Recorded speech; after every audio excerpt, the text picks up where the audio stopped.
It was about to die. Like the owl was about to kill it, and like we just happened to cross paths with it, and we spooked it. And it was just so weird to see this rabbit like kind of stumble off like completely disoriented. Uh-huh. It was wild. Well, you know what isn't that wild is this episode of the Halcyon Frequency podcast featuring myself, Blind. I'm your host. Also joined by Suey. How are you doing today? Hello, I am a good. I am a good. Well, You're a good? yeah. Yeah, no, I'm doing great. Good to hear, Suey. How are you doing, Jess? I'm doing well. I thought we were just chatting, but I guess we're in professional mode now. We're Gotta put in- on my we're in podcast professional. mode. Yeah, okay. I put on my professional pants. I mean, owls are really cool. I saw an owl relatively recently. I was walking up by one of those parks, and it like just kind of quiet swooped just like over my head, and then like landed next to the road. And then it did like the owl thing where it's like spun its head 360 degrees in a very unnatural manner, and then lifted up its knees and walked towards me a little bit, and then flew over top of me. Owls are spooky. Owls are cool. They're like the stealth bomber of the wildlife world, but I don't know if we have them here. in the middle of the desert, Yeah, you might have barn owls. I actually don't know. maybe. But like, I'm in a neighborhood. I'm not over in the country, so. True. But like you'll never see owls even if you do have them, right? Like that's the cool thing about them. Like you can live somewhere with tons of owls and spend most of your life never seeing an owl because they're just like True. the silent night stalkers of the wild. Mm-hmm. I'm just over here drinking coffee at 4:30 p.m. I'm over here reading about how owls hunt, and Okay. I'm surprised that little rabbit made it out alive. Like, I'm wondering if it just went and died later. It just like went and died later. It's like, care to elaborate? Well, so from what I'm reading, owls just swoop down on their prey and basically just crush their prey's organs and spine. Ooh! And Yeah. so the fact that this little rabbit, like, I guess that explains why it was so disoriented. So I mean, it probably. Just Oh. poor rabbit just got completely obliterated, and you just watched it fumble off and then just got eaten later. Yeah, probably. Oh no. Yeah. Well, rabbit life is short. True. That's true, why, yeah. That's why there's the phrase breeding like rabbits. Mm-hmm. Yeah. Because if their life is short, they gotta make a lot of spawn. Yep. Owls, on the other hand, exist to keep the feral bunny rabbit populations down, which are usually massively overly inflated by people who think that they look adorable. But They are cute, but yeah. have you ever seen a rabbit yawn? Yes. Because, like, they stopped being cute to me the second I saw one yawn. I had a rabbit actually growing up. Really? Yeah, so when I was like 8 years old, I didn't have any pets or anything, and I don't know, out of boredom, I started collecting caterpillars from the yard to try and turn them into butterflies. And Because so that's how my that mom works, took just that bada bing, as a butterfly. symbol that she needed to get me a bunny for my birthday. No warning, no asking, nothing. So she just comes home with a big box and goes, "Okay, look, this is your birthday present. Look what's inside." And I look, and I'm just like, "What is that?" Because I didn't expect it or anything. And I looked and I was like, "Is that real? Is that a robot? What is this?" A She would just robot? randomly get me a pet like this. And we had no idea how to care for rabbits or anything. So, yeah, we had them for like, I don't know, like 8 years or something, and then they died. Because my sister got one too, a few months later. That's like So. me and goldfish. I've mentioned at one point that I wanted fish, and then like, I probably like am not remembering large portions of wanting fish as a younger kid, but like I remember just wanting fish, wanting fish, wanting fish. Then suddenly we had a ton of fish, and then they all died like within a month. And then it was like this slow, painful learning process until finally, like, me and my little sister had fish, and then me and my little sister both moved out. My parents had to take care of our fish for like 5-6 years until they all finally died. I think they may have given the last ones back to the pet store because some of those fish live a long time. Fish are tough. Yeah, well, they're tough in the right environment, very delicate if you screw up the environment even slightly. Oh, I meant Oh, yeah. they're tough to care for. Oh, They're tough to keep. Like once you get the environment correct, they just kind of manage themselves. But It's so easy to, like, especially store-bought fish tend to have a lot of like icky. Actually, it's called ick. Yeah, they all died of ick once. So Yep, I had that happen. It's really sad. I eventually ended up hanging out with this kid that I knew through kayaking, whose dad, or not his dad, his great uncle who lived upstairs, and I think his dad too. But they had saltwater fish tanks. So teaching me how to care for a freshwater fish tank was a piece of cake for them, because they were like keeping corals alive and stuff. They Oh, had, like, wow. they had like clownfish and things. So like I got to go to the Greater Vancouver fish carrying fork club, and that's actually where I got a lot of my cooler fish. Like I had this cool albino like bottom feeder big thing that just sat at the bottom and just like ate all the things that would fall to the bottom, which I bought there at like significantly less than I sold it for eventually back to the pet store. I think I sold it for like $100, and I bought it for like, it was like $8 or something. But like, yeah, fish is neat. It's a fun hobby. But coolest pet I Yeah. ever had though was a chameleon. My dad had them growing up. We had quite a variety. And then at one point, we ended up getting guppies. And so I believe at this point, all we have is guppies, or like the family had is guppies. Because last I knew, it was just like a bunch that looked the same because they reproduce. Yep, and then they eat their spawn. Yep, and only the speedy spawn survive. I don't like guppies, but like I don't know. I have like this aversion to guppies. They're kind of like the bunny rabbits of fish. They're like they breed way too easily. There was way too many of them, and they die really easily. But like the fish that I always liked having way too many of was neon tetras.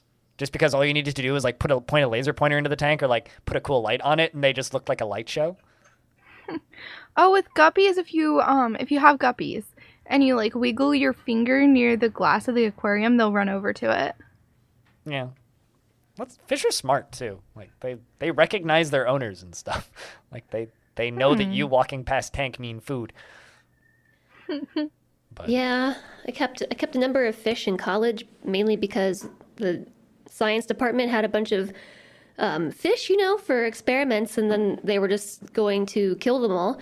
So my friend was like, "Don't kill the fish, we'll keep them." And then somehow this turned into me having this whole fish tank set up.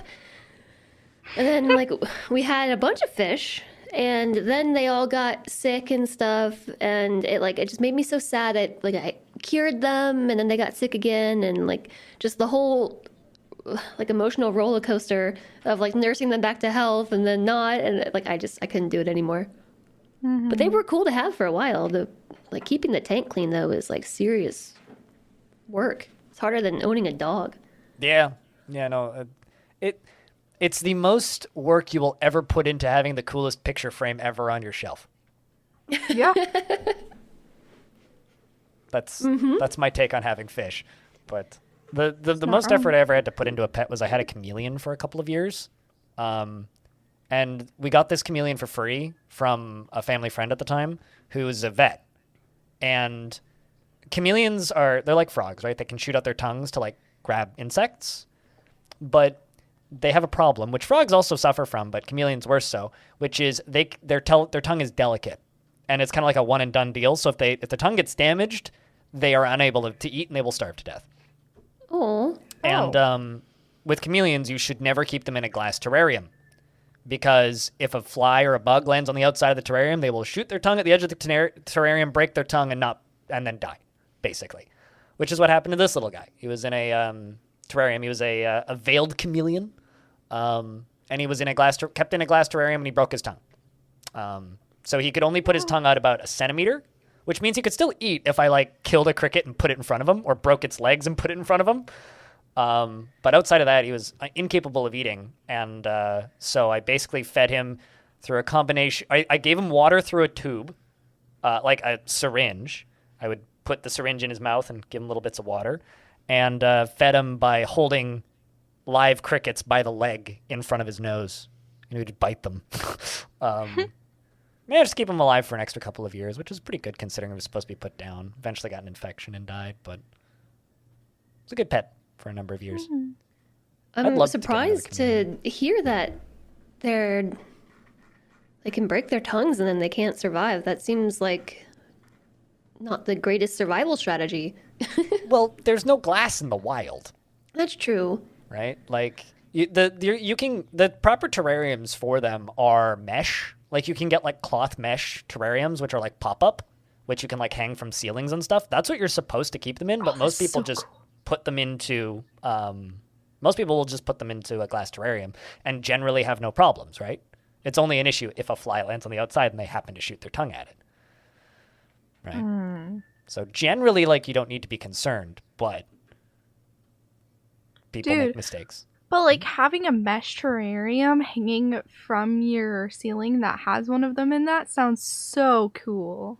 Yeah, no, they're awesome pets. Like if you like just go to Google Images and just look up like mesh terrarium chameleon enclosure, like there's some real neat things. What is their native environment? Now Now we're just all like, where are veiled chameleons native to? Veiled chameleon. It's been a while. They don't even look that different from glass. Like, why would you get glass if you can just get the mesh that isn't even hard to see through? They appear to like humid environments.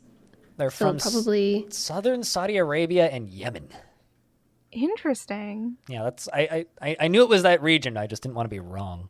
But yeah, they live in the plateaus and the high elevation. They're little green guys, and they're absolutely horribly mean. But if you have them from being very young, they can become very tame and just treat you like a giant tree. And just climb all over you. They have like shockingly tight grip. Like I've never met a person with as tight a grip as a chameleon. Like they can just climb up your arm just by gripping you. Like they doesn't hurt, but they can just climb up you. This is just becoming blind talk about pets he used to have, Cass. Well, I mean, I used to have an iguana, so they're not. I don't actually know how close an iguana is to a chameleon. You used to have a tree chicken? It was a very, very mean iguana. I don't think there's such a thing as a nice iguana. No, I have seen nice iguanas. It was so mean. Whenever I hear about iguanas, it's from my moderator Hobo, who just refers to them as tree chickens because they are like they infest where he lives in Florida, and they will just like go into his garden and eat his hot peppers and stuff, and he just gets really mad whenever he sees or hears anything about iguanas. They're vicious. Like, ugh. They are Trying to very trying to territorial. get I was gonna say trying to get an iguana to go like anywhere else. Like their tails are so huge. Like they really are, and they swing them like clubs. Oh yeah, iguanas are. Ugh, I'm having bad flashbacks. Why did you have a pet iguana? Yeah. I've held one. So I got the iguana when I was really young because we went to the fair and they were very irresponsibly, like at the time I didn't really understand, but very, very irresponsibly giving away iguanas as like prizes. Huh. So it was just like a little teeny tiny baby iguana that they were just like giving as like a grand prize to all the kids and stuff. And like in retrospect, a very awful practice. Yeah. But I was very young and didn't really put two and two together, you know. And so we took this iguana home and raised it, and oh my gosh, that thing was like traumatized from day one. I mean, because it was probably like very horribly raised in the fair situation and traumatized there, and the whole like just its entire life it was just pure evil. You know, I don't feel like I've been alive that long. You know, like I'm 28 almost this year. And it's like, I don't think that would even fly now. And that wasn't that long ago. Oh, like giving away animals at the fair? Yeah. They Like, that's still just- give away fish. Yeah, but fish aren't animals. We know this. Yeah. Fish don't count. But like, I mean, it's like an animal welfare thing. They're kept in bad conditions and they're not given to families that are prepared to care for them and traumatized and stuff. And it makes me feel so bad, like this poor iguana. Most of them probably die or get given to animal shelters. I mean, for whatever it's worth, iguanas are like legit a pest in certain places. So like, They're one of those weird creatures. And another one is bearded dragons, because like bearded dragons are so stupid in reality that you can just walk up to them and pick them up. Like they're just the most docile. Like because they're from Australia, right? But like you can just like walk up to a bearded dragon, pick it up, and walk away with it, and it'll just be okay with it. Like they're like the polar opposite. But I've seen similar things with bearded dragons at fairs too, and like they need to eat 4 times a day, bearded dragons. And they need like a very large enclosure. They get like 1.5 feet long, but bearded dragons are neat pets. But they stink. They stink. Like they're actually just stinky. Like they poop a lot, and the poop stinks. Like a cat. Yeah, but it doesn't bury the poop, and you get to pick it up all the time. And because they eat 4 times a day, you got to pick it up like 4 times a day. Ew. Unlike chameleons eat like every 48 hours and they poop like once a week, so they're much better. Neat. This is like one of my favorite things ever. I could just talk about lizards all day, but I know like nothing about them, to be honest. so what's something you do know about? How's your week been, Suey? It's been good. I've actually been on quite the productivity kick. I think it's because I'm finally not sick. Yay! And my course load isn't too strong. So I've like got a ton of cleaning done. Suboy and I signed up for the local gym, which I'm really, really excited for because they have like different classes like Zumba and yoga and stuff. Yo. And I've sweeped the entire trailer. I've gone through and like cleaned out a bunch of stuff that we haven't cleaned out since moving here pretty much. So like, I don't know, for like 4 months. I've already finished my homework for the week too, and it's only Thursday, and it's due Sunday, so that felt nice too. So you've just got like a week of streaming ahead of you then. No, because I got other things, but... Other things? There's other things? Yeah. Outside of video games? Like, tonight I'm raiding in Final Fantasy, and on Sundays I do that too. Yeah, I do like savage raiding in Final Fantasy. How dare you play other video games and not make content out of it? Jeez. Yeah, it's just awful. Well. Yeah. No, and I just hang out with my friends and we try and beat really hard content. Usually we don't. Usually we're sitting there for like 3-4 hours and get like no progress basically, but it's fun. Sounds like a good time. Yeah. Also, I cleaned out my computer. Like all my files and everything are nice and organized. And my Steam wishlist has kind of been cold a little bit. You know, all that good stuff. The only problem now, though, is I keep noticing that occasionally I'm moving things to folders that kind of need to be rooted where they are at the moment. So my OBS is yelling at me. And then for a little bit, Steam didn't recognize I have most of the games installed. And then I have installed. So I am horrendously bad at like organizing documents. Like on this current install of Windows, I have 7 Windows.old folders with different things in them that I still access and use. Oh no. Including 7 different like pictures and my documents folders. I approximately know where everything is in this computer, but it hurts. Which is bad because like my apartment is like immaculately organized and like painfully hyper clean all the time, and like I reorganize everything that's physical in my apartment all the time and keep it super clean. My computer is an absolute disaster. We're like the opposite. Like you live in a pile of laundry, but like the computer's really well organized. I mean, yeah, usually. Yeah, basically. Right now I cleaned, but usually everything's a mess. And I mean, it's not perfectly clean right now. It's just very clean to my standards. Does that mean you cleared a path to the door? No. We always have a path to the door. Okay. That's good. You didn't want a fire hazard. Yeah. I mean, I didn't always have the best path to the door when I lived at my parents' house. But now that I live with Suboy, I kind of feel like I have to somewhat keep up with putting things away. I used to get yelled at because you couldn't see the floor in my bedroom under all the Lego. Sounds like my pungeon. Oh no. Yeah, just Lego all over the floor, right? Yep. Once again, my stream truly is the pungeon. But I think we're going to take a real quick break here. and you're going to hear a message from somebody else in Halcyon Frequency. And then when we come back, we're going to continue this episode of the Halcyon Frequency podcast right after this short message. Do you like indie games? Or what about strategy? Are you tired of screen shake and motion blur? Stop by my streams on Twitch to discover new games and experience wholesome community interaction in a simulation sickness friendly environment. You can find me on twitch.tv/2dkiri. I'll see you there. And we are back. Once again, this is the Halcyon Frequency podcast.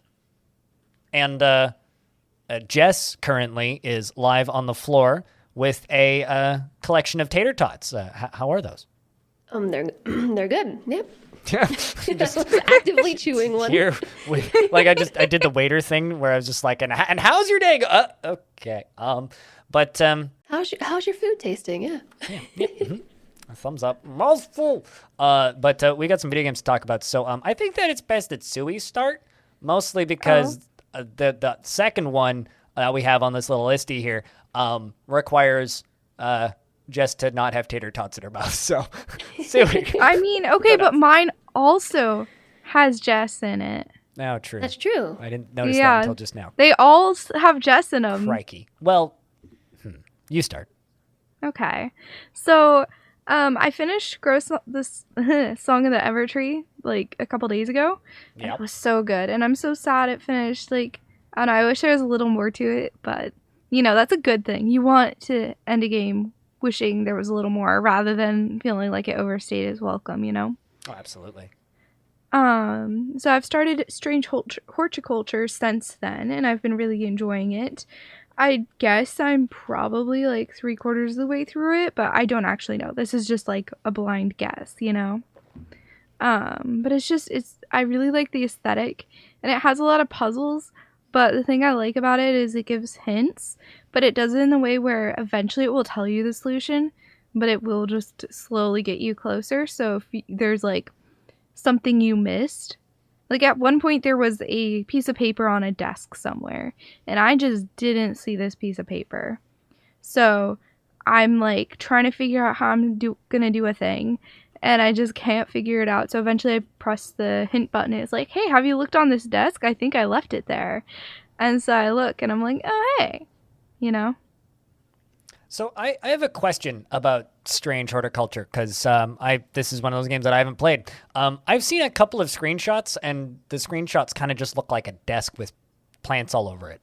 So aside from being a very good representation of my apartment, what actually is this game? Like, what's the minute-to-minute gameplay loop like? So, like, the gameplay kind of, in a weird way, looks like the UI and stuff in a way is almost like Papers, Please.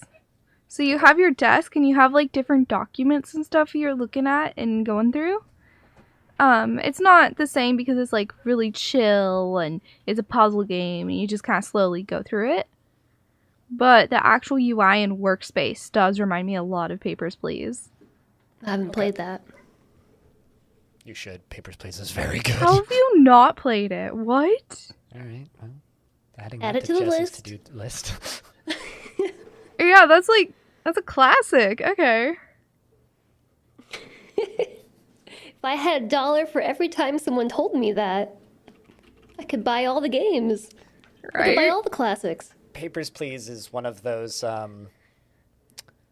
early indie takeoffs. Like it was made by one person, and it came out in 2013 according to the Steam page, and just did gangbusters and is amazing, and everybody loves it. So it's one of those early indie hits, kind of like Hotline Miami, around the same time frame as that. But although I don't know how much I'd recommend playing Hotline Miami in the current year, especially if you have any format of motion sickness problems, because like that's a vomit train.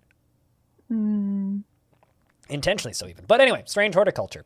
So like kind of desk management puzzle game. Yeah. Yeah, it's definitely story rich. It's a mystery puzzle game, and it's kind of got like a Lovecraftian vibe about it. Yeah. So you're like trying to kind of, there's a mystery, but you don't really know what it is, and then there's murders, and you're trying to put the whole story together. And so Like the graphics are lovely. The music in it is depressing and repetitive, unfortunately. Yeah. So I had to mute it and play my own stuff. I've been debating doing that honestly because it's so It's depressing. It Just change the music. and it's like I don't know. I kind of want like chill vibes there. I don't really want this depressing little piano thing that's a 30-second loop. Yeah, I understand that. I ended up putting on some like atmospheric, lo-fi kind of stuff off the pretzel station. Yeah, that's what would work with it really well, I think. It did go pretty well. I didn't finish this yet. I'm not sure if I'm further than you now, Sui, or if you're further than me. I mean, I don't know. Here, let me look at how many hours I have in it. I don't think that's representative. Oh, you know what would? You 6 know what versus would? 5. You guys are around the same number of hours. Probably achievements. Yeah, achievements. So, have you We look to be in about the same spot. created an elixir yet? No. Okay, so I'm ahead of you. Spoilers! Ugh! I'm sorry. That I No, don't it's feel like okay. that's the biggest spoiler. That's in the description on the Steam page, ma'am. Yeah. No, I think I got to the point where the game was talking about it, but I had to go. Okay. Okay. I think we're like roughly in the same spot. Yeah. I'm probably like an hour ahead of you.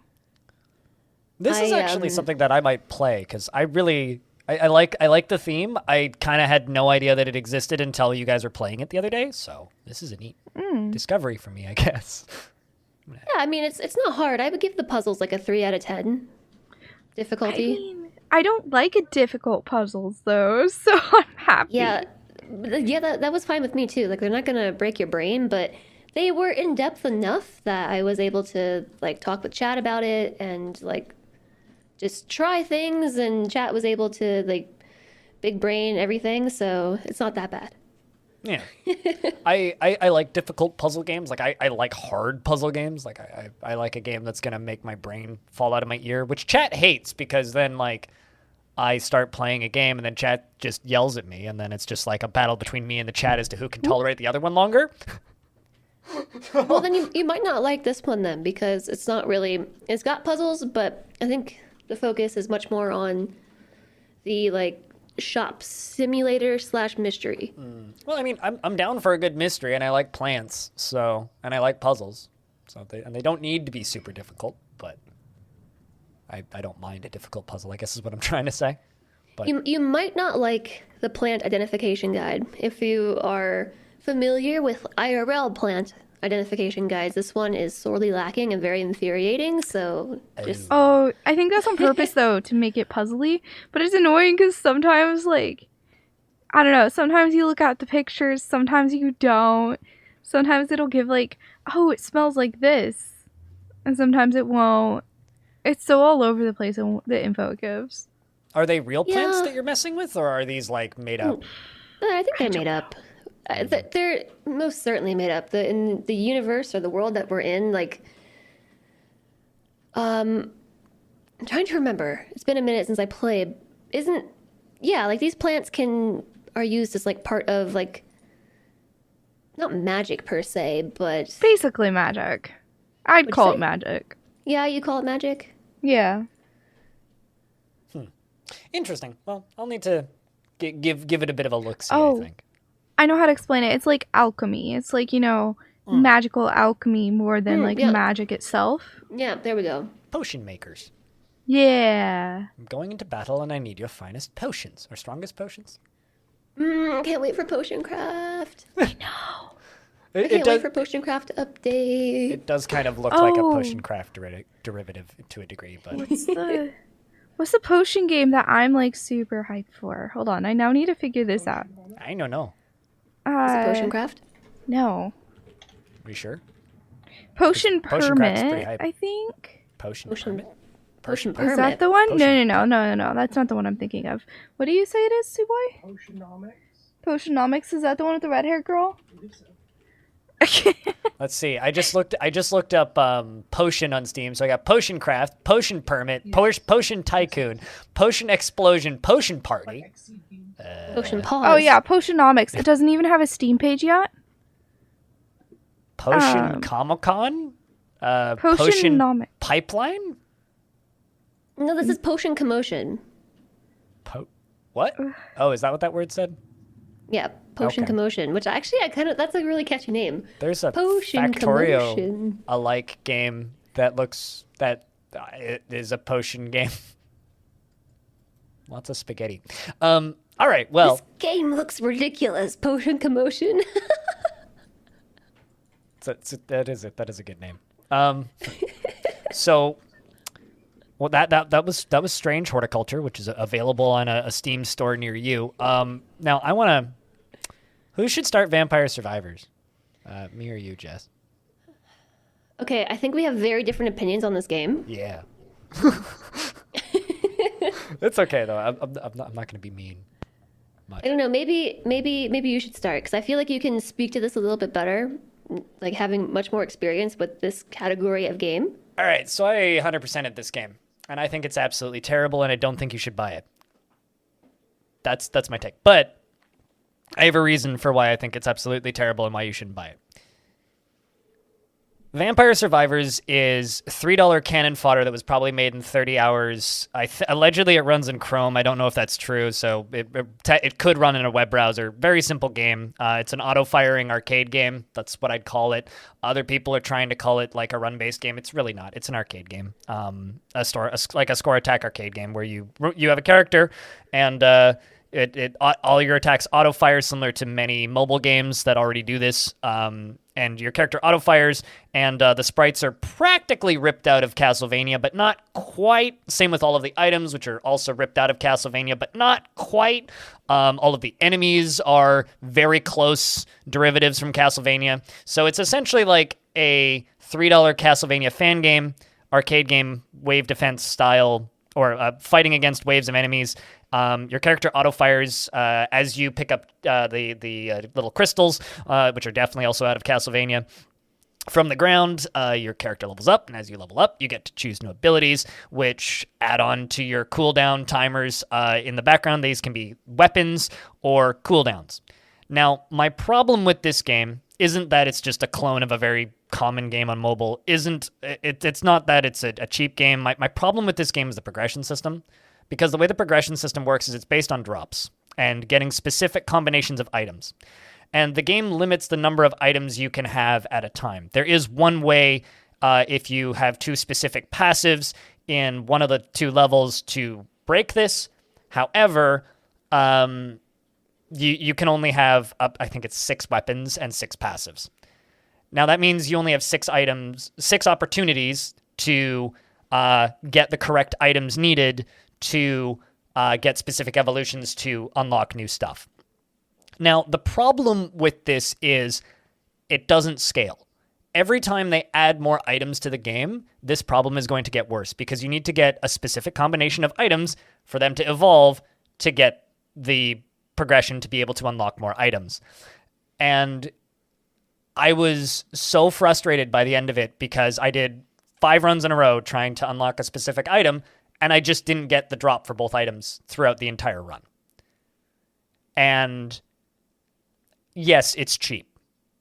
Yes, it's borderline copyright infringement against Castlevania, which, quite frankly, I don't like Konami, so go ahead, rip off Castlevania. That's fine with me. But the problem is there is so many examples of very similar games around very similar price points or even free on mobile, combined with so many other games that are also, it's just $3 on Steam already, that why play a game that is straight up a clone of other things that already exist, that have existed for a long time, when you could simply not. That's my take on Vampire Survivors. Okay.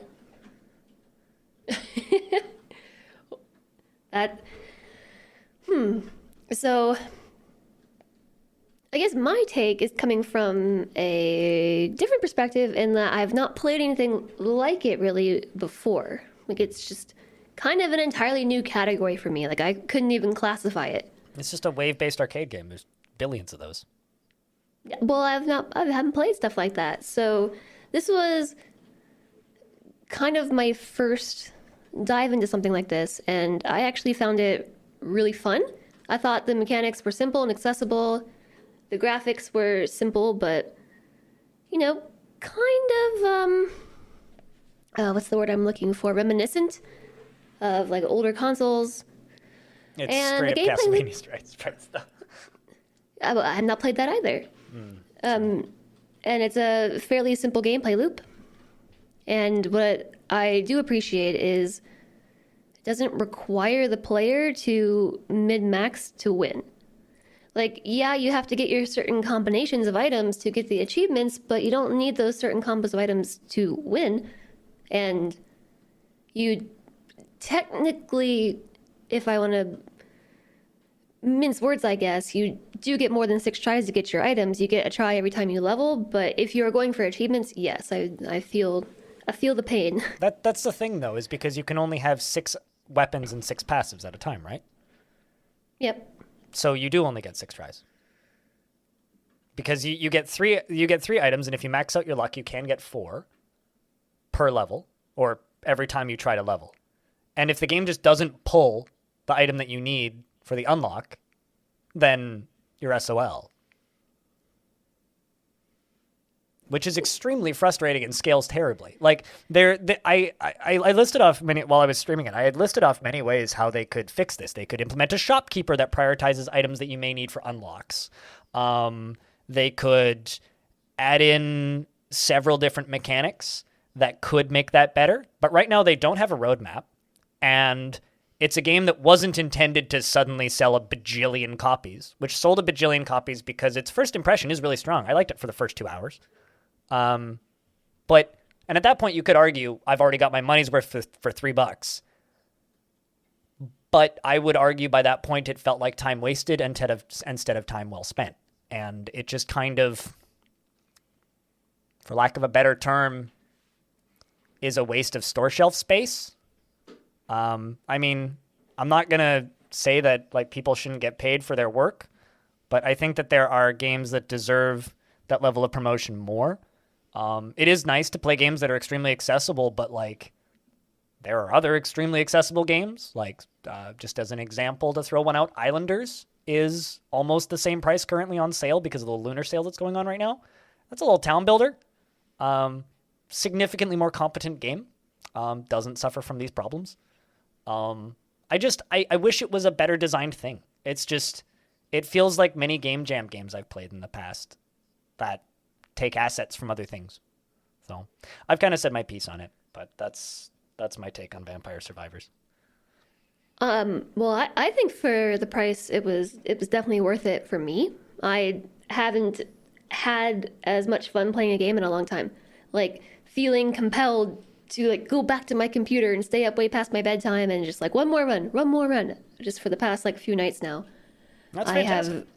I have like really, really, really been enjoying it, and so like I definitely see the complaint, but at the same time I can understand why it's been successful, and I don't necessarily think that development time doesn't make a game as worthy of having a good reception.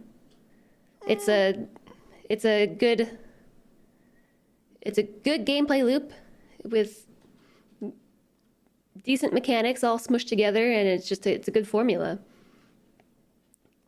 I don't know. Agree to disagree, I suppose. I think it's a waste of everybody's time, and they shouldn't be putting $3 on it because there's better free games out there. But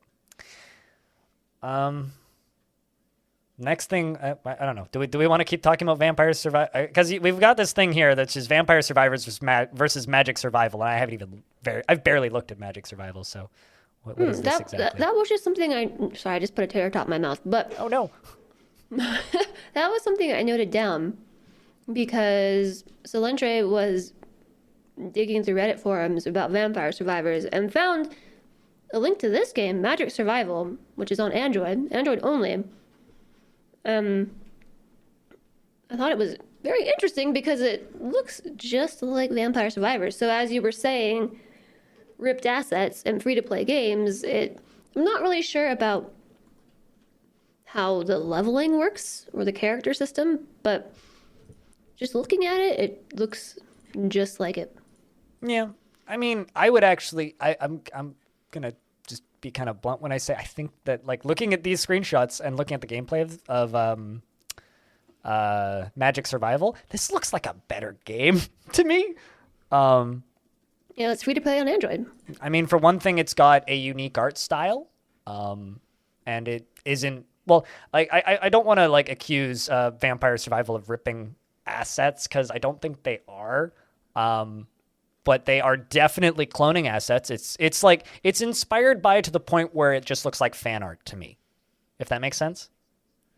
Right, and that's what the Reddit thread was saying. Like, I don't get it. Isn't this game just Magic Survival?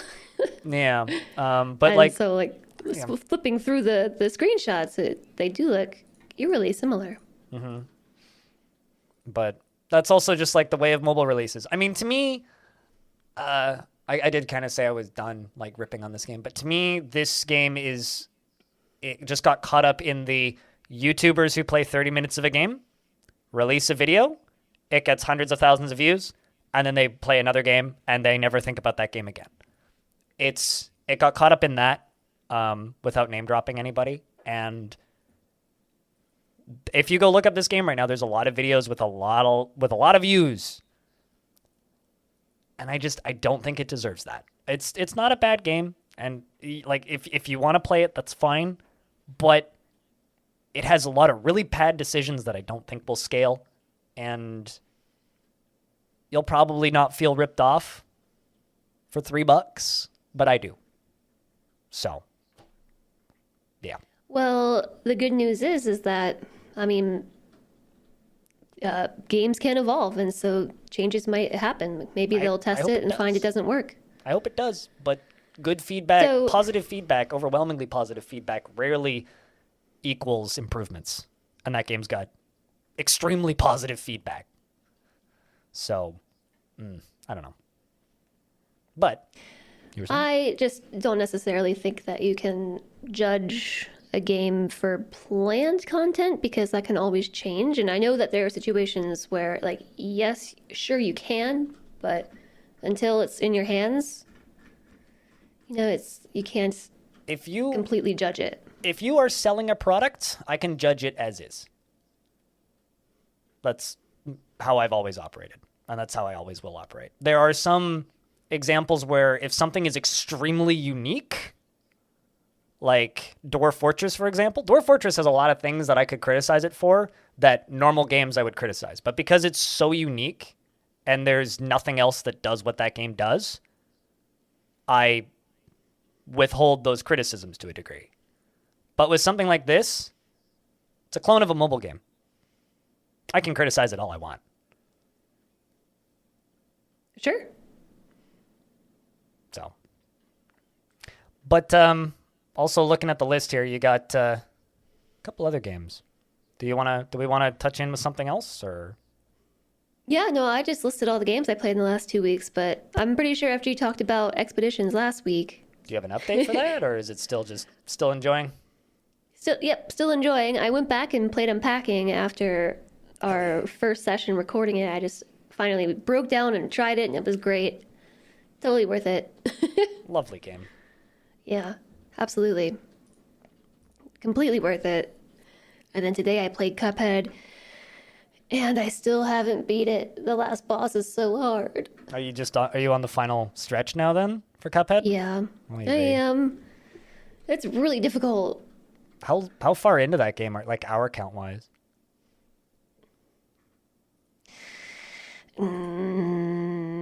Nearly 50 hours. Wait, hey, damn. Hold on, I want to look up how long to beat. How long does it take to beat Cuphead? Probably not nearly that long. Yeah, I mean, I'd be that long too, but It took a long time for me to kind of get my bearings with the whole platformer bullet hell thing. are you doing everything? Because the completionist time here is 22 and a half hours. Yeah, I mean, I've beat. I don't know what completionist entails exactly. It's getting all the achievements, I think. I beat all the bosses and stuff. I don't think I've done the achievements. No, I'm not. Well, that's interesting. I need to watch that TV show when that comes out because that looks like it's going to be cool. But Yeah, that was Vampire Survivors, Expeditions Rome, Cuphead, and Unpacking. And Strange Horticulture. And Strange Horticulture, back at the beginning. I think it's time for us to take another break here. And we're going to come back with a couple quick news topics. And then we got some Discord questions. If you join the Discord, the Halcyon Frequency Discord, links on the website and various other places, you can ask us questions in the podcast questions room. We can also discuss topics in the podcast topics room if you want. Anyway, we'll be right back after this quick message. Well, hi there. Do you like video games? Do you like cats? Maybe even otters? Well then, do I just have the place for you. FG's Otterly Cat Emporium, streaming live only over on twitch.tv. Well, hi. Yeah, hi. I'm FG. I play a wide variety of games Monday through Fridays at 9 a.m. GMT over on twitch.tv/FG². I also have a very noisy cat named Panda, who for once is actually not being noisy. And our mascot is a cute little otter named George. So come on over, and I hope to see you soon. Bye! Hello, everybody, and welcome back. I hope that you enjoyed that quick message. Once again, this is the Halcyon Frequency Podcast for January 30th, 2022, which I keep having to remind myself what year it is. The first news topic we have here on the list is Sui's subject. So, Sui, would you care to take us away? Yeah, so Final Fantasy XIV earlier this week had a update. It's just one of the little ones, doesn't add any story. All it was some adjustments to the different classes, but they also added an Oceania data center. So people who are in Australia, places like that side of the world, if you've been wanting to play and you can't due to lag and whatnot, you can now give that a go. Can I just say that from somebody looking into that game from the outside, because I don't play Final Fantasy XIV, it looks like it's one of the biggest games in the world, and it's absolutely bonkers to me that they didn't have a server in Oceania. Yeah, honestly it is. It is insane. That's kind of nuts. Most of the people who were in Oceania played either on the Japanese server or, one of the English ones, so either one that's in Europe or America, so any of the others, so they're all kind of split between all of them.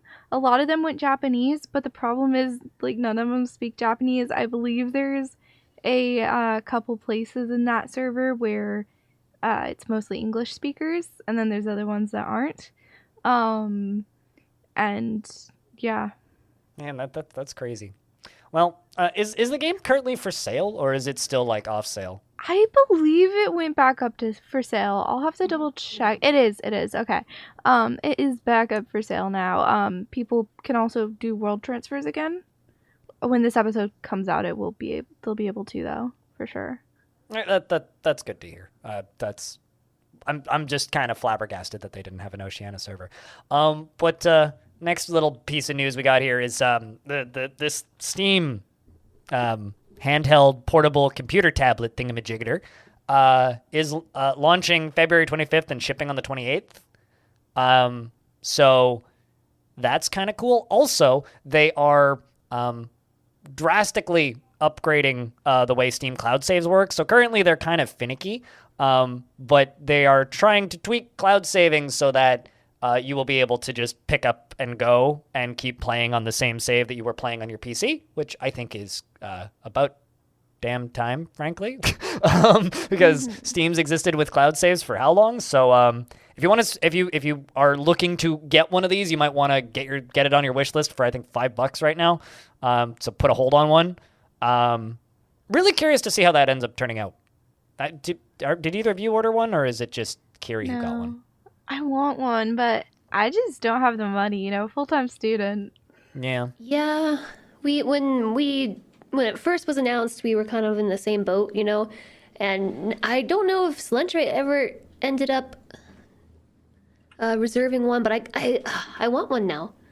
I've wanted one for a while, but this cloud sync thing, and it also says that what's cool is that if the device goes to sleep while the game is running on the Steam Deck, it will still work on PC. It will still sync. Which is awesome. I'm really, really, really curious about this device. I kind of don't want one because I don't like the games that I would play on it. I don't want to play on an analog controller. So it's kind of a non-starter for me because I like the types of games that I would play on it. I want to play on a like keyboard and mouse, right? So for me, it's kind of a no-go just from the default. But I'm really curious to see what it does to Linux gaming because it runs Linux, right? It's running SteamOS natively. I'm also curious to see how badly people can hack this thing into a billion pieces. Like, I want to see people like install other OSs on it. I want to see people just put Windows on this thing and like install like the Epic Game Store and run different stuff. I want to see people listening to Spotify on this thing. I want to see people programming on this thing. I want to see what it's capable of just from a tech standpoint because I'm curious. But I hope it's successful because like I don't know if either of you guys remember the back when Steam launched. I'm doing the biggest air quotes which don't play on audio, but consoles, the Steam boxes where they had like branded PCs that would run SteamOS. Do any of you guys remember that? No. Kind of. When was that? I don't even remember. That was like late teens, wasn't it? Like 2017 era-ish, 18, something like that. But I hope this doesn't go the way of that. Because Steam machines, yeah, those things. Which were just PCs, and people figured out that they were just PCs pretty quick. That they kind of stopped. But like this is an idea that like NVIDIA made one of these. Like the NVIDIA what'd you call it? NVIDIA. What's the name of the NVIDIA tablet?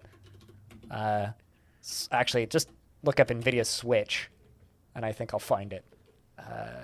What was the name of that thing? So I'm looking at the Steam Deck website, and it looks like you can straight up just plug a keyboard in and a mouse in. You can basically turn it into a computer. You can plug in like a fighting stick, all that kind of cool stuff. I already knew Savoy. I saw it on the website. Savoy plays a lot of fighting games, so he has a fight stick of his own. So he was like tapping me, is just like dude, the fight stick. But like, you see, I could do that on my computer. Like if I'm plugging a keyboard into it, I don't need it anymore at that point, right? But I don't know. Looks like an interesting device.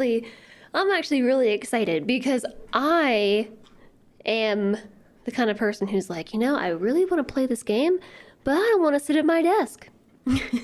Insert any long RPG or like story heavy game where I'm just like, I don't want to sit at my desk. I want to be on the couch. I think this could be really good for kids, especially like kids that have divorced parents, because it'd be an easy computer to move around. Not to like call us all old in here, but kids don't play games with controllers. They play games on tablet or phones. Oh, right. They play games on like smartphones, like Fortnite. They play on the phone, right? They play PUBG on the phone. They all that, yeah. They play Genshin Impact on the phone. Also, this thing's more expensive than most phones, so I don't know if it'd be great for kids. Well, I mean, it probably would be great. I don't think that's the thing that the kids would put on the wish list necessarily. I know it's on mine. Yeah. And I'm just a big kid, right? Yeah. I mean, like I would say it's probably on my wish list. I mean, there are games I would play on it. It's just not a huge priority, and the price is a bit steep for me. But Steam Deck, it has a release date, so we'll have to like drag Kiri on here to talk about it when hers arrives. But I've got one other article here just because I thought it was funny. So many of you are probably familiar with the drama vision going on at Activision Blizzard things. And I have this article here about how Bobby Kotick wanted to buy a gaming website to change Activision's public narrative. So a report has come out that one Bobby Kotick suggested, but this is before Microsoft's acquisition was announced, and this allegedly happened in roughly November. Bobby Kotick suggested that perhaps Activision Blizzard should look into buying Kotaku or Vice to write articles about Activision Blizzard that were more popular. So this is while they're getting, sued for sexual misconduct. They're in the deepest holes of that a company like that could be in. They have people walking out on strike. They have people protesting. Their stock value was dropping, and he's suggesting that they buy a gaming publication to make them write good articles about Activision Blizzard. I just Yikes. I can't wait until this man is out of power. Yep, Yeah. all I have to say to that is yikes. It's just more of an anecdote than anything at this point because Bobby Kotick is still gonna be heading up Activision Blizzard until summer 2023, which is when the deal's supposed to close, and then at that point he just has to report to Phil Spencer. But I don't see a world where Bobby Kotick and a moneybags of this magnitude who seems to think that, you just buy the newspaper, right? I mean, that's what politicians do, but he's in this position now where it's just like, this man shouldn't be in any position of power over top of anybody, and he's getting the biggest golden parachute. But shout outs to Wall Street Journal and Polygon for that story. I think Wall Street Journal originally reported it, but I'm looking at the Polygon article, so it's just kind of sad at this point, but that's kind of. Yeah. I don't know. Do either of you have anything to say on the subject, or should we just move over to? No. To I listener have questions? a lot to say on that subject, but it's You know, I'd rather not even start. what could be interesting though is for us to kind of give a TLDR for definitely not me and for not viewers, but listeners that don't know much about Bobby Kotick. So, do you know about Activision Blizzard, right? Yes, I know there was a huge Me Too movement with it. He's the CEO of that company. Okay, but did he specifically do something? Did he Yes. Okay. To all of your questions, when you have a destroyed corporate culture, it often points up, right? Yes. The worse things get, the higher it goes. And Activision Blizzard is a company that is very much rotten to its core with Bobby Kotick at the helm. A lot of the worst reports that came out that were attributed to other people initially after the uprising of the employees at Activision Blizzard started and the lawsuit started. When that happened, a lot of the worst reports comments that came directly out were penned by Bobby Kotick. There are many emails that have been released of him just straight up ignoring allegations and problems arising or just squishing them. Or he's also the guy who okayed laying off 800 people, taking a multiple $1 million bonus. That was over $100 million. It was $140 million bonus or something. And then reported record income that the company was at a record value, and they paid out to their shareholders record amounts of money. And also they laid people off because they couldn't afford them. He's that guy. So he's the guy making all the decisions behind the helm of a company that is falling apart while he's bragging about how much money he's making and then jokes about buying a newspaper to fix the problem by simply silencing the media. Ooh, that sours my taste a lot because I didn't really know too much about him prior to this. Bobby Kotick is a person who has been so hated in games media where if you just go to Google, and for a while there, it's not the case anymore, unfortunately, but if you type in Bobby Kotick, the first picture that would pop up was a picture of him with devil horns. This was in 2016 or 2017 era. And he actually put out a public statement about it, complaining about it, that it was making it harder for him to get girlfriends. Because people would Google him and that was the first thing they'd see. That's amazing. So yeah, fall off the planet, Bobby Kotick. Just go get in your yacht and never come back. Hopefully get arrested in a decade for doing something you shouldn't be. So yeah, that's Bobby Kotick. Being Bobby Kotick, I guess. So now let's move on to a more hopeful, happy set of topics. Let's just scroll up here. And Jess, do you want to start off with a listener question, or should I point at one? Because I think Ascension is the first user submitted question that we haven't read yet. Yeah, you point. Origins of usernames. Oh, mine. All right. Mine is so simple. So Ascension asks, what are the origins of your usernames? I know some are more obvious than others, but I feel like there could be some cool stories behind them. Jess? Mine literally came down to I needed a screen name, and I wish I had a better story. I don't.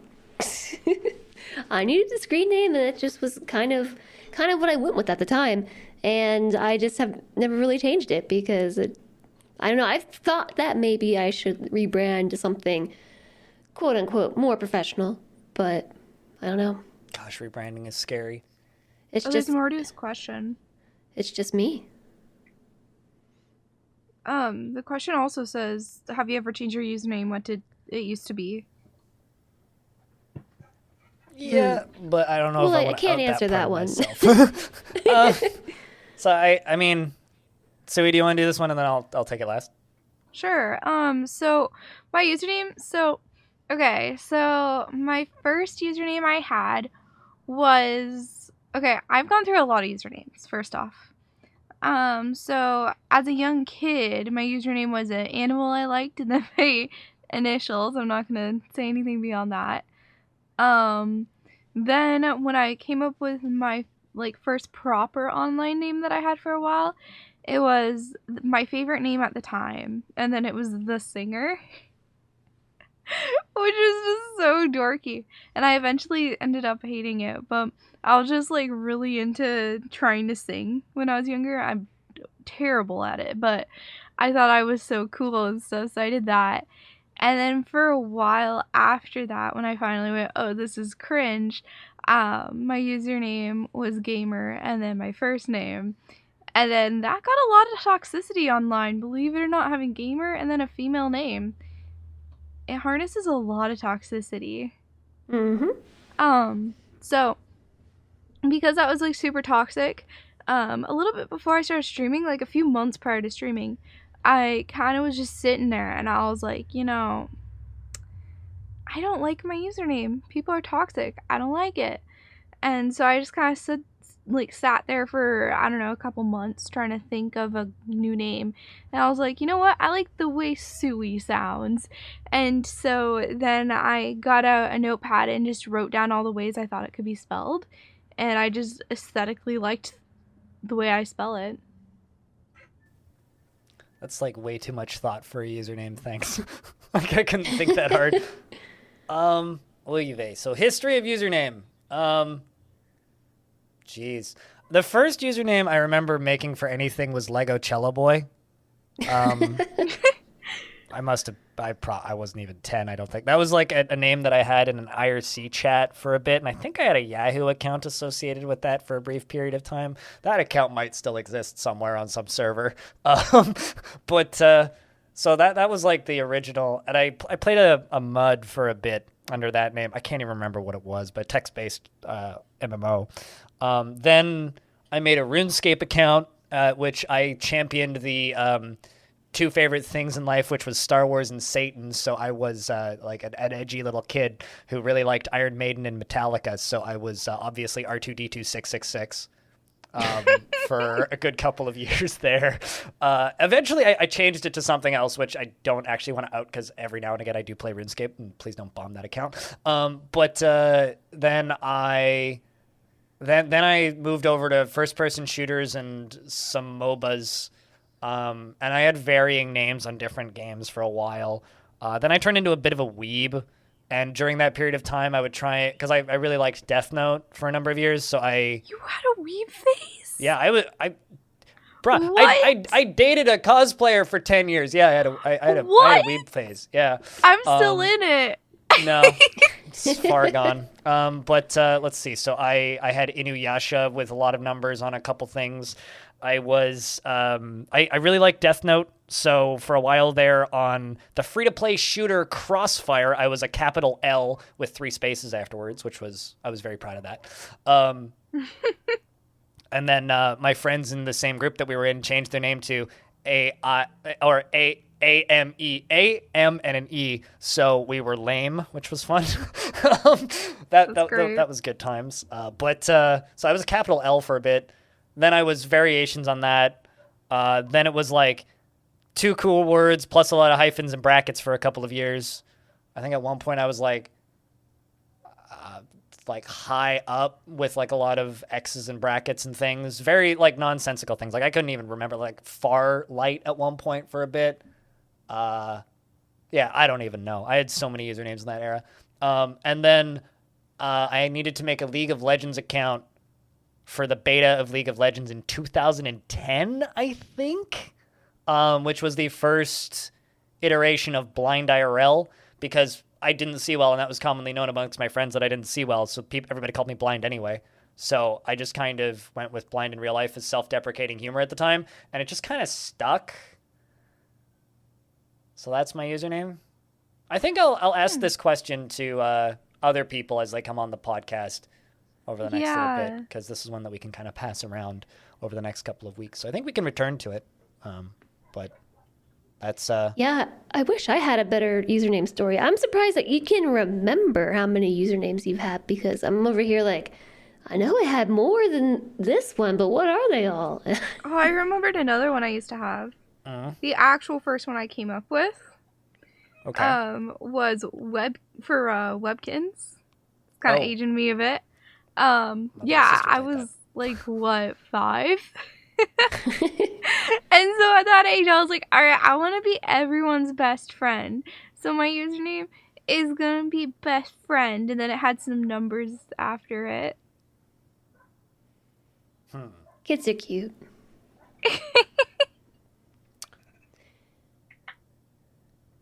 So the next question on here, I think Jess should read it because it's Cilantro.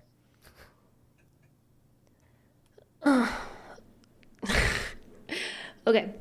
If you had the choice to give one game or series a sequel, which one would you choose? Anybody? I don't know. I thought about this one really hard, and my answer is IDK. IDK? Really? Yeah, I racked my brain and I couldn't think of a single thing. So, the first thing that came to my mind was My Time at Portia, but we have My Time at Sandrock coming out soon, so it's getting a sequel, you know? My other idea for something that would be really cool to have a sequel is probably Tacoma, because I just absolutely loved the story of that game, and I want more story of that game. Did you play their first game? What? That studio's first game, Gone Home. No, I've played Tacoma and that's it. You should play Gone Home. It's the same people. It's like 2 hours long. Oh, shoot. I gotta play it's a that. coming of age story, which I think you would probably love. Also, you should read about the drama that happened around that game about length of games and gameplay in games and whether or not games are worth money, because there was a lot of drama around that when that game came out. Ooh, really? Yeah, I mean, it was an entertaining 2 hours for me anyway. I really liked it. I don't know. There's just something about it that I really liked, and I wish there was more. I mean, I would say that Tacoma is a better game than Gone Home. Like, Gone Home's much more primitive. It was made there was less of them in the studio at the time, and it had a much harder, or rather, didn't get as much of a, Tacoma didn't make as much of a splash as Gone Home when Gone Home came out, but like it's a much more basic game, but it's still the similar kind of like storytelling premise, so with voice acting and all that. Mm-hmm. Man, I mean, I'm looking at like lists of PlayStation games, and like everything that I liked had a sequel. Well, I mean, not everything, but they were all part of series or have since come out with already have sequels, and games that I've discovered in recent years that are like sequels to the originals. You know, like the game I like is the sequel. I think the problem is, like, at least currently, a lot of games that release, if they're successful, they get sequels now. So if you've started playing games more recently, I think that maybe the feel of like, oh, if only they'd make a sequel to Magic Carpet just doesn't quite ring as true to a lot of people. But Well, not only that, but you know, when games used to release as physical discs or cartridges, that was it. To get an update, you needed a whole new game. But now developers can just push out updates and DLC and stuff, so you don't necessarily need a sequel. You just need an update. I have one because I know it's one that even if they did make a sequel to it, it wouldn't be as good. Because it was very much a time and place game. And that's Alpha Centauri, Sid Meier's Alpha Centauri. They sort of did make a sequel to it, which was Civ Beyond Earth, or rather a successor to it, but it was absolutely horrendous. So, well, not absolutely horrendous. It was just a reskin of Civ 5 to be fantasy. The interesting parts, for those of you who haven't played it, of Alpha Centauri is it's a science fiction 4X. It's a science fiction 4X with a world that changes based on how you play. So if you produce a lot of fossil fuels, the polar ice caps melt and the oceans rise. If you there's ways to completely change the way the map plays. You can cause the apocalypse. The writing of the different factions are incredibly in depth. Like the Endless games, Endless Space and Endless Legends have a similar kind of writing, but the writing in Alpha Centauri was better.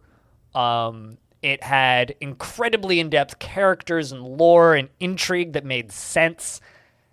And I've never played a strategy game that holds up to that level of, I could just sit here and read about the people that I'm playing as and be entertained. Like, I don't even need to play the game, but also the game is incredible. And I think that it's kind of a perfect storm of, like, just from the time, the technology that they had at the time and the people that were working on the game was just kind of perfect. And I'm going to kind of cheat this question because I have a second one. So I'm going to take Jess's, which I know they're never going to make a sequel to this game because they're owned by Tencent, and Tencent wants them to just keep cranking out Oxygen Not Included and Don't Starve, and that being Clay. Clay Games is a studio that I have a love-hate relationship with because I can't stand Don't Starve and have absolutely no interest in Oxygen Not Included. Those games are very good for people who like them, and I also have no interest in Griftlands because I don't want to play a card game. And apparently they put out something called Hot Lava, which I also don't want to play. But a long time ago, in a galaxy far, far away, they put out a little game called Invisible Ink, which is the espionage spy fantasy turn-based strategy game that I always wanted. It's a run-based game, so you do runs through a relatively short game. It's about 5 hours, so it doesn't have the problem of like XCOM, where the campaign of that game lasts for 150 hours. It has a striking art style. The world is cool. It's very cyberpunky. There's hacking, and you kind of get attached to your characters, and they level up. But if they die, you can just do another run, so it doesn't matter so much. That was my Binding of Isaac for a bit. I played a lot of that game. It has the coolest achievement I've ever seen in a video game, which I'm not going to spoil, and they'll never make a sequel to it. What game is this? Invisible Ink by Clay, the people who made Don't Starve and Oxygen Not Included. But it was successful enough at the time, but nowhere near as successful as Don't Starve, and nowhere near as successful as their other franchises. So having talked to the designer of that game at TwitchCon, they're not going to make a sequel to it. So, Invisible Ink. It's on sale right now. No, probably. 75% off. Yeah, it's $5. That's a very, very good game. They also have a DLC campaign which adds a bunch more options, which is called Contingency Plan, which is currently $1.30. So yeah, very, very expensive game. Jess wants this game. Interesting. Well, he gave you such a good review. Yeah, that's my pledge of allegiance to Invisible Ink. So scanning. I wish I had an answer for this. If one pops up, you can shout it. So I'm going to read this question, which almost sounds like it's for me, which is from Cutest Ghost, and they ask, have you listened to any good songs or albums lately, or a favorite album from last year on Spotify or otherwise? While I pull something up. Either of you want to take this one? You did skip a question. Oh, did I? Yeah. What did I skip? Oh. Well, let's do this one. We'll go back. Okay. I can answer this pretty quick. So my problem is I use Spotify and then I just use the daily mixes and like the Discover Weekly, so I don't really know what I'm listening to be completely honest. But my all-time favorite band did recently release a song. Within the past month, they released it, called Shut Off the Lights. It's by Bastille. And I actually like that one a lot. I've been kind of not been into a lot of their newer stuff and just the band in general recently, but I really like that song. Jess, do you have anything to pop out here? Or do you want me to take it while you think? The problem is I don't have Spotify on this account, and so I'm like sitting here, Trying to just like brain together the yeah, existence of music. yeah. You want to know a life hack? Is you can sign into Spotify in a web browser. But my I have two polar opposites for this one. So I got two albums, probably my top two albums of last year. Screen Violence by Churches with a V. It's a very girly album, but absolutely fantastic. I definitely wandered around at night a lot listening to pretty much that whole album on repeat. Violent Delights is a particularly good song. It's just good synthy pop, I guess, because it's just that kind of thing. It's very vanilla, easy listening stuff. And then I'm gonna throw something out completely out of left field, which is my other favorite album of last year, which is Eternal Blue by Spiritbox. Particular shout outs to the song Holy Roller, which I, and apparently the rest of Spotify, had on repeat 12 million times last year. They're a metal band from Vancouver, Vancouver Island, very djenty, very heavy, very loud.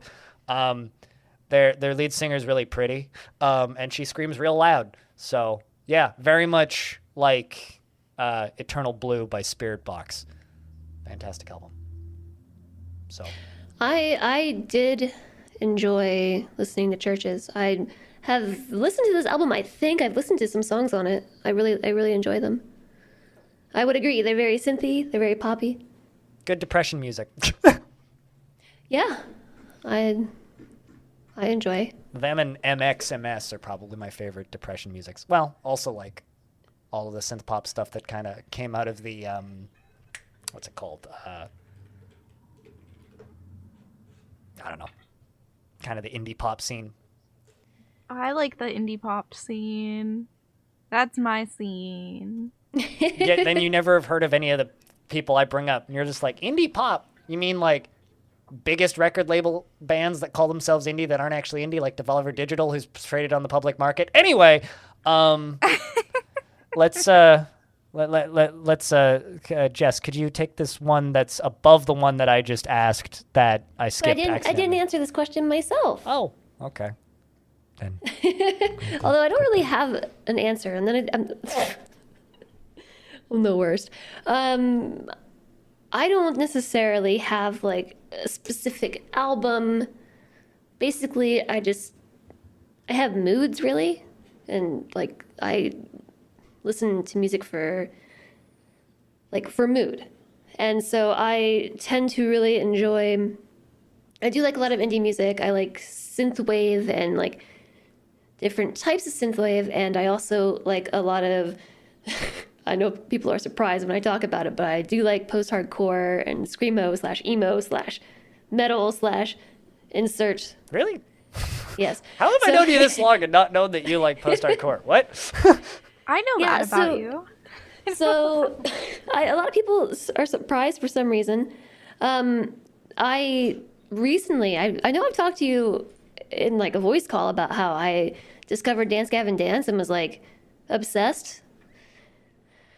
So basically, since the pandemic, I've been like obsessed with Dance Gavin Dance, which has finally been tapering off in like recent months. But I think Spotify told me that I was in like the top like 2 or 3% listeners for them. So yay. That might have to be my answers on an album. I'm the just like, artist in general? what? Yeah, like, what's this album? What's this album? What's this album? This band's been around since '05. There's so much music to listen to. It's funny because I have the two bands that I was in the top 1% most listened to on Spotify last year. I can't actually say either of their names because they both include words that are considered curse words. And because we don't have the explicit content warning on this podcast, I can't actually say either of those bands' names. Which is F Buttons and Holy F. But Holy F is particularly great because like the two albums that I'm missing to have all of their stuff on vinyl. One of two just arrived, so now I'm waiting for the other one to come over from Sweden, but I'll arrive at some point. All right, so now that Jess has answered the question, do you want to take the next one that we got on the list here? Me? Yeah, you. I read the last one. It's your turn. Okay. The one about the do you think the number, this one? The one that Yeah. the one that I skipped, yeah. Accidentally. Okay. Do you think the number of streamers is nearing a saturation point? If not, in what genres do you see room for growth? What kind of content interests you, and what do the streamers watch? So, who's the streamers here? Yes. Us? Yeah. I think like, do either of you guys want to take this one? This is a loaded question. Yeah, the thing is like I don't know what they mean by a saturation point. You know, like is there like to the point where there's no discoverability? Are they saying that it's, you know? I think that's what they're saying. Or I guess Okay. maybe like they're asking about discoverability, but also at the same time like, should there not be more streamers on Twitch or on YouTube? I guess like, is there more people streaming than audience? I think that's kind of what the Yeah, question isn't that statistically like a thing? is. I mean, if we want to talk about ages though. if we want to talk about saturation point on Twitch, it's like we kind of hit that the second Fortnite came out, right? Like that was why people were leaving Twitch when Fortnite was big, was because you couldn't get any views, so you'd go to other platforms because there you'd actually get views there. Mm-hmm. But Yeah, I mean, obviously, there are a lot of streamers, and I don't have any statistics on hand, but there's so many streamers out there who hardly get any viewership, and I don't necessarily quantify that as being oversaturated. I more think that this is maybe an issue more so to do with discoverability and the way that Twitch tends to funnel viewership towards people who already have it. For instance, to be on the front page, you have to already be quite successful, and everything is ordered in terms of numbers. And so viewers tend to be funneled top down. And of course, if you just are browsing in a basic system or basic sorting on Twitch, you are just going to see top streamers first, all the way to the bottom, and people just go to the top row, maybe the second row, and don't really go much further down. And so I don't necessarily think that's a sign of oversaturation. I think that a lot of people would see much more success if there was more opportunity for discoverability. The only problem though is like with discoverability, it's hard for them, right? Because, it's kind of common logic that they want tried and true streamers to be the ones that people are going to. They don't want, this one person who has a really bad headset mic who barely talks to be I don't know if that's directed true. to. I mean, Ms. Kiff disagrees. Okay, but like what I'm saying is like you don't want someone whose stream quality is low and isn't tried and true. You want to be sending everybody to your tried and true, and then maybe like have something for, up and coming or whatever. But when it comes to Twitch and standards, the only standard that matters is, do you say racial slurs? No? Okay, you're fine. You can be on front page. And that's like the stuff I've seen on the front page of Twitch is like definitely does not echo that sentiment. I'm looking at a stat right now which says the peak number of streamers during 2021 was 9.89 million in a month. December had 7.57 million. Now, keep in mind, 70% of those probably have around 1 to 0 viewers. So if you... Yeah, how many viewers on the platform? Individual viewers? I don't have that stat in front of me. Hold on. But yeah, it here. I will link this very large link in our podcast room so that we can see it. But the site essentially doubled in size from about 2 to 4 million active users or active streamers in 2018 to 2019. 2018 it peaked at 4.54 million active streamers when Fortnite released, and then in 2020 peaked up to 7 million at the very beginning of 2020, and then up to the peak of 9.89 million. It has since dropped down to 7 to 8 million again, based on the month, and it kind of fluctuates based on what the pandemic is doing. As far as saturation point in Twitch, absolutely. We hit the saturation point like 5 years ago. It became difficult to grow on Twitch about 5 years ago. Because 5 years ago would be 2017. Yeah, that's about when it became difficult to just like organically get viewers. The site, but here's like the double-edged sword, right? I feel like Twitch is undersaturated. Like I feel like there aren't enough people streaming on Twitch because 80% of the games I play, I'm the only person streaming. But that's because of the games I play, right? It also drastically limits the amount of audience that I can have, right? I think both of you will often are playing games that have more people watching, but even in like the case of Sui, I know that you play a lot of like smaller farming games and like life sims that don't necessarily have like mountains of viewership. Oh yeah, no, I sometimes play games that don't have anybody else streaming, but yeah. I have found, like for example, when I was playing Grow, Song of the Evertree, I would have people come in like, hey, finally like a bigger streamer is playing this, and would get really excited. It's like, oh my god, somebody with more than 3 viewers. Yeah, I got that a few times, which was really interesting. Yeah, I get that sometimes too. I think the problem is Twitch has made it very easy to look like you can just go make money on the platform. Like, they've turned it into a money-making platform. When I started, it was hey, you can stream if you want. Like, there was really no way to make money when I started. Back when I started, you needed 300 concurrent viewers to get partnered, and you needed that for like 3 months straight, basically. Like, that's what they said. It's like, get to about 300 concurrent viewers and hold that for about 3 months, and we'll think about partnering you. So you basically didn't get partnered back in the day. If you wanted to make money, it was tips. And that was a worse system. It was harder to make a living. Like, there was way fewer full-time streamers back then. It wasn't really a career path back then. It wasn't something that you could do realistically as a job. Now it is, but that's a double-edged sword because everybody wants to do it as a job, right? Mm-hmm. The era of I'm going to stream to my 5 friends is significantly less. Like, if you just go to the Fortnite directory or any other really busy directory like the Grand Theft Auto directory and scroll down very far until you find people with 5 to 10 viewers, every other person's got a fancy overlay, tips, a full description. Like, they look just as professional as any I don't want to say like of us, but as any full-time streamer. Like, most of them have just as good stream quality as anybody else. That's not necessarily a problem, but the issue is everybody goes into this with the goal or the vast majority of people who start streaming now are going in with the thought in the back of the head, I could do this for a living. When I started, that wasn't the case. So it seems like it's so much harder now, when in reality, it's exactly the same difficulty as it was before in a lot of ways.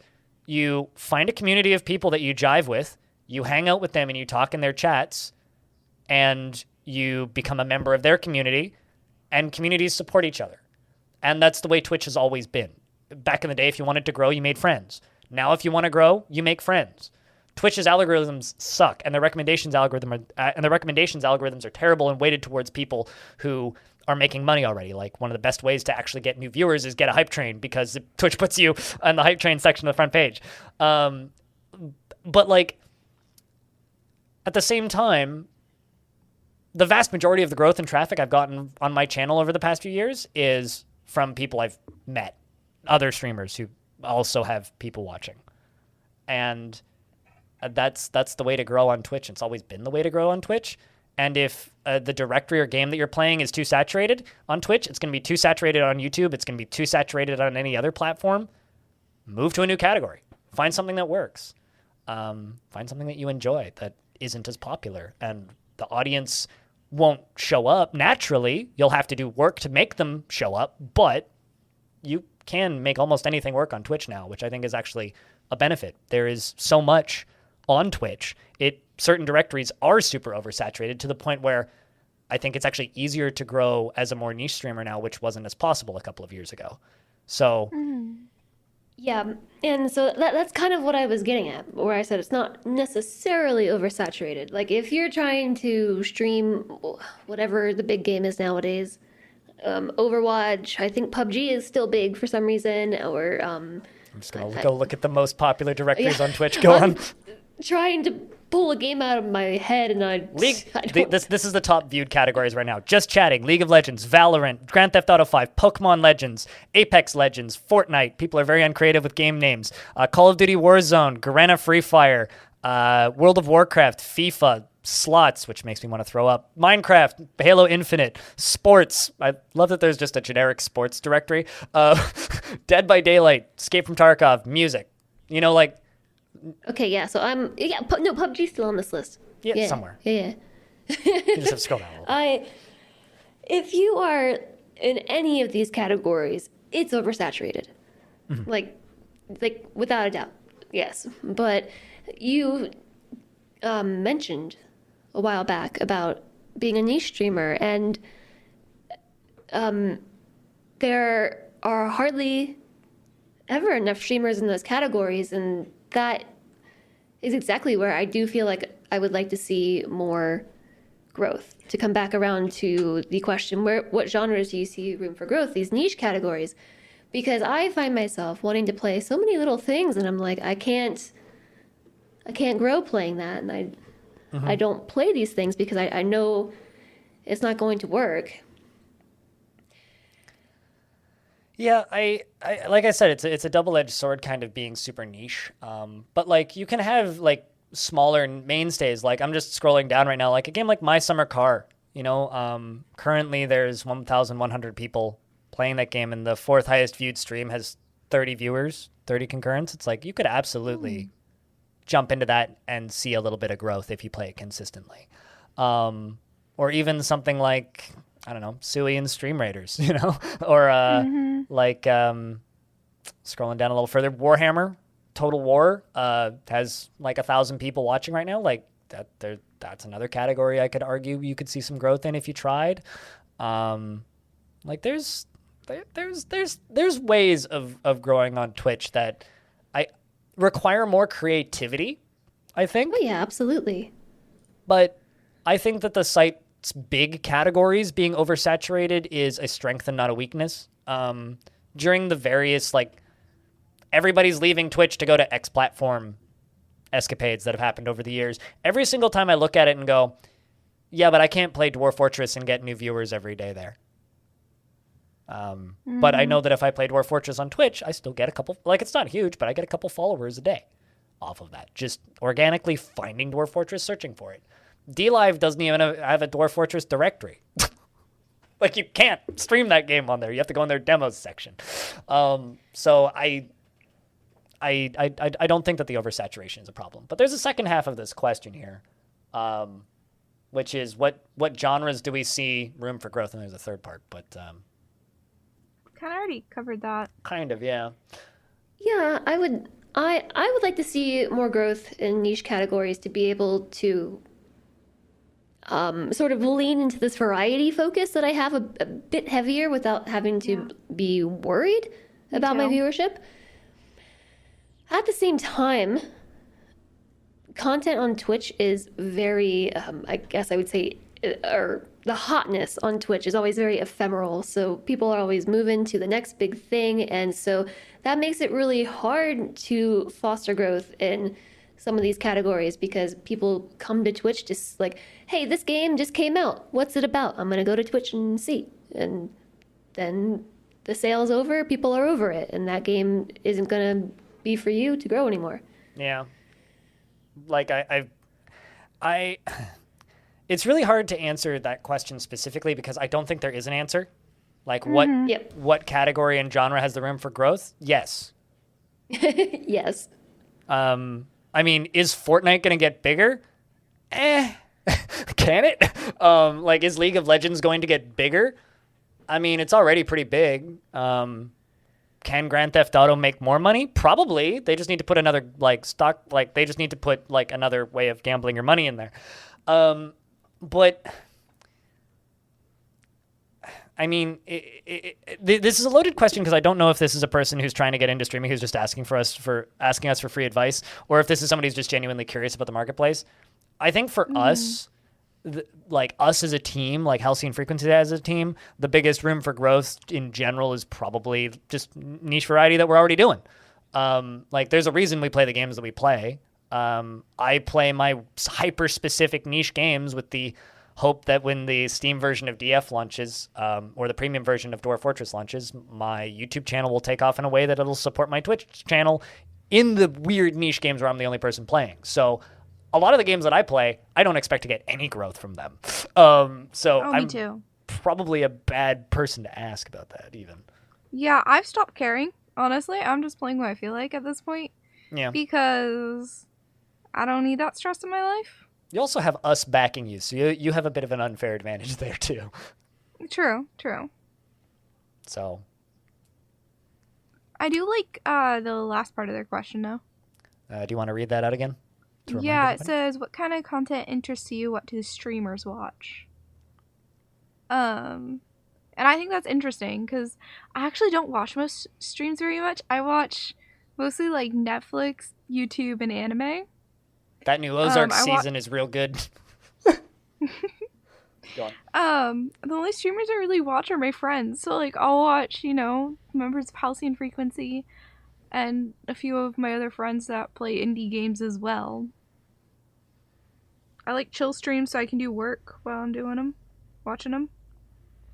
That's all I really got. Jess? What does Jess watch? I watch a lot. Mostly I watch what I play. So I follow a ton of streamers who play strategy and simulation management. I do also enjoy watching other people be good at first-person shooters. So sometimes I watch that stuff. I think you probably covered this one on the last podcast, the question that I asked about guilty pleasure games. For me, that one's Overwatch. So I am boycotting it because Blizzard, but I still want to play. So I've been watching other people play Overwatch because, I'm doing a good job at having my boycott. Hopefully that boycott won't be needed once they unionize. Yeah. So I watch people play Overwatch and stuff. So I'm like, this is what I do. The channel I watch most is somebody who has a very inconsistent schedule. By that he'll play like 18 hours a day for like a week, and then he'll be just disappear for 6 weeks. He's been streaming for a decade now. I've been following him, and whenever people type in /follow age or !follow age into people's chat into a chat, and it starts popping up, I always do mine because I've been following for 12 years, just to like one people up. I don't have the 110-month resubs like some of his original subs do, but I'm happy with my 50s. Abjectly, his channel is... I'm not going to shout him out here, even though like I do really like his streams. His channel is everything I hate about Twitch, but in the best way possible. His chat's like weirdly toxic in like the most awful kind of way. It's a League of Legends stream generally, unless he's doing sponsored stuff, so it's like almost always just League. So just like imagine League chat, and that's basically what his chat looks like. He listens to like late 2000s metalcore and hardcore and a lot of Nine Inch Nails and stuff on stream. So he breaks DMCA constantly. So he's kind of like my canary in the coal mine. If he ever gets banned, it means like, okay, stuff's serious now. But I've been watching that League of Legends stream for as long as Twitch has existed. Aside from that, I'm a big fan of channels like Weather News Live. If you just go to Weather News Live I'm watching it right now, actually. I have a tab open. I have 4.1 million channel points on Weather News Live, just to give you an idea how much I watch this stream. It's 24/7 Japanese weather with lo-fi hip-hop in the background in Japanese. Yeah, it's just lo-fi hip-hop and like people talking in Japanese, and it's so calming. Half the time they're just looking at their Instagram profiles. Like it's not even like very relevant to weather most of the time, but I have that up in the background a lot of the time. Aside from that, I watch a lot of I don't want to sound mean, but smaller channels. I watch a lot of very small Dwarf Fortress channels. I watch a couple very small speedrunners. There's a couple hobbyist channels that I really enjoy watching. I rated somebody today named Alligator FK House, which I can't say his full name, so we'll do the PPG version, which is Alligator Funk House. But it's just FK House on Twitch, and it's just him and his partner in chat most of the time, and while he just plays games and rambles. And I like super quiet channels like that. Where I can just pop in and have a conversation with somebody. For bigger streams, I really like games done quick.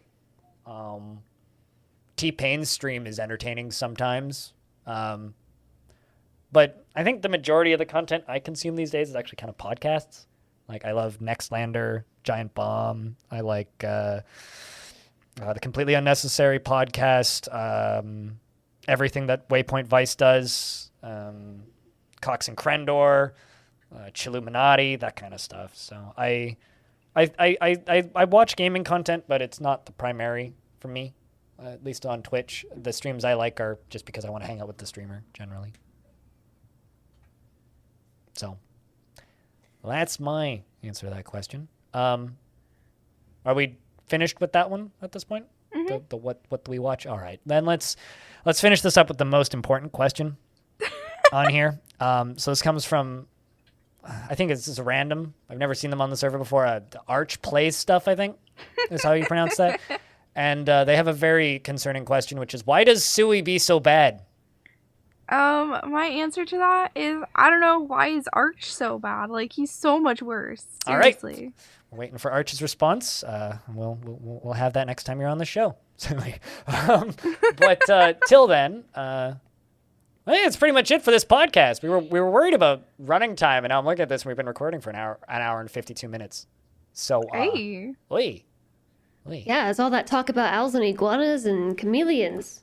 And surviving vampires. And that questions and answer section. So I think I'm going to wrap up this podcast now and just say, so if you want to get your questions read on that question and answer section, once again, join the Halcyon Frequency Discord, where you can find various links around for that.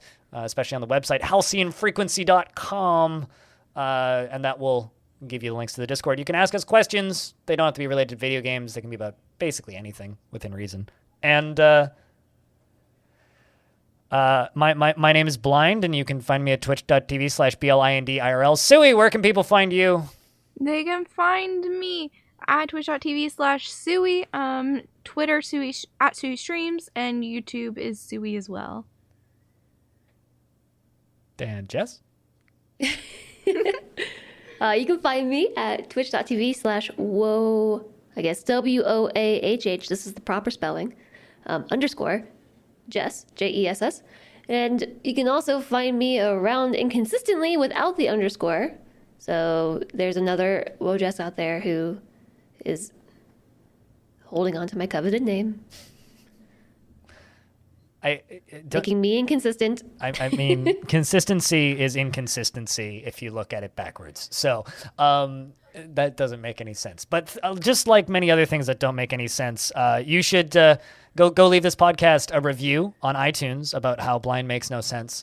I wanted to shout out that we are the #1 most popular video game podcast in Honduras. So I don't know which one of you hooligans that is, but congrats. We're famous now. All of that being said, I think that's this episode of the Halcyon Frequency Podcast. So thank you very much for listening to this episode. We'll hear you next, or you'll hear us again next week. Bye. Bye.